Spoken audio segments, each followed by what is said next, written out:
Next జరిగినటువంటి ఎన్నికలు నాటికి హరెన్ పాండ్యకు అసలు టికెటే రాదు.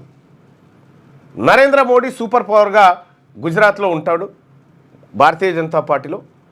హరెన్ పాండ్యకు అసలు టికెటే రాదు. హరెన్ పాండ్య ఒకరోజు ఎప్పుడంటే అది 2004-05 అప్పుడు సాధారణంగా వాకింగ్ పోతాడు. వాకింగ్ పోతే హరెన్ పాండ్య పైన కాల్పులు జరుగుతాయి. కాల్పులు జరిగి అక్కడికక్కడే చనిపోతాడు ఆయన. అక్కడికక్కడే చనిపోయిన తర్వాత ఇది చాలా పెద్ద సంచలనం రేపుతుంది. ఇది నరేంద్ర మోడీ గ్రూప్ చేసినటువంటి హత్య అనేటువంటి ఆరోపణలు ఆ రోజు విపక్షాలు కూడా చేసినాయి.